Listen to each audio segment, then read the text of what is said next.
There is a creepy dude who is in a viral TikTok video who is begging to speak to your children. I want to talk to the kids. Parents watch the video and then hand the phone over to the young kids. Hi there. I get asked a lot, are you a boy or a girl? And I love that question.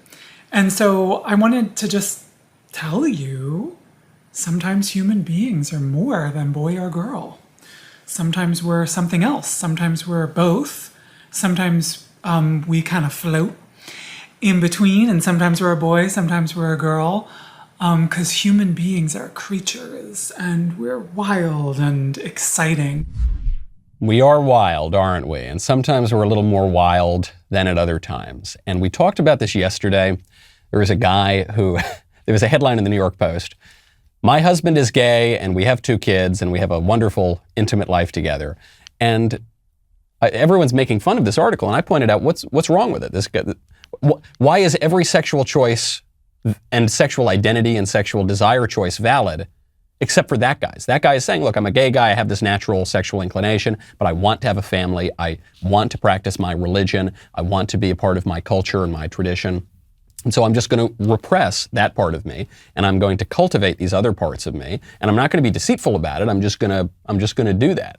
And it seems like he has a great life, and they have a nice time together. And the woman acknowledges, she says, physical attraction is not, obviously it's not the bedrock of our relationship, but there is something actually deeper than that, and I'm kind of okay with that. I actually like that physical attraction is not the basis of our relationship, because looks are going to fade, but there's something deeper there.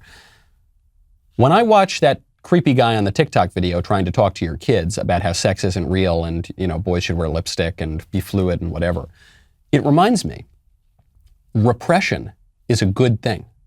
Repression is a really good thing. It gets a real bad rap these days, but repression is good. We all have inclinations and things that are a little weird about us that we ought to repress. Every single one of us does. And some of us, I guess, a little more than others. If you're a guy who thinks that he's a woman and wants to dress up in all that glitter paint and talk to a bunch of kids, then you've got a lot of things that you ought to repress, but you should repress them. The reason that it gets a bad rap is because we're still in the thrall of Sigmund Freud.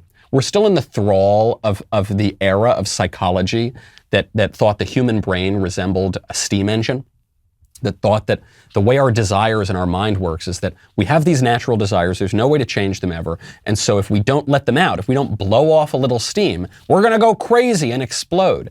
But that's not actually how the mind and desire work. Okay? Different eras, it's interesting, different eras seem to map their vision of how the mind works on the prevailing technology at the time. So these days, we're beginning to think of the mind as a computer, because what's the big technology of our time is the computer.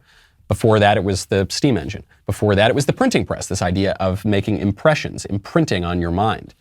But actually, the real way the mind and desire work are sort of the opposite of the steam engine Freud view.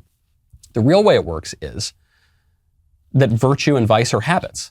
So you'll know this if you've ever dealt with an addiction. The more you give into your addiction, the less control you have over it. If you're a drinker, the more you drink, the harder it is not to take that drink. It's true of sex, it's true of gluttony, it's true of all of these things. And the more you repress those things, if you're a recovering alcoholic, the further away you get from those first 100 days, 200 days, 2 years, 5 years, the easier it becomes. Because virtue and vice are habits. So I'm not saying that that guy is obviously a very confused guy and he's got a lot of problems if he wants to be talking to kids about how he's really a girl. But it does actually get a little bit easier. It's not good for him to be indulging this craziness. It's not good for him. It's not good for society. It's not good for the kids he's trying to talk to. It's not good for anybody. It's not good for our society's grasp on reality. And so if we encourage that behavior, we're going to get more of it. It's going to be harder not to do that. If we discourage that and we encourage that naughty little word, the R word, repression, actually, I think we'll all probably get along a little better. I know it's a very unpopular view these days, but it is obviously correct. Ring it, get that notification. I appreciate it. Sometimes you won't get notifications even when you ring the bell. So head on over to Apple Podcasts, Spotify, Stitcher, Google Play, wherever you get your audio podcasts.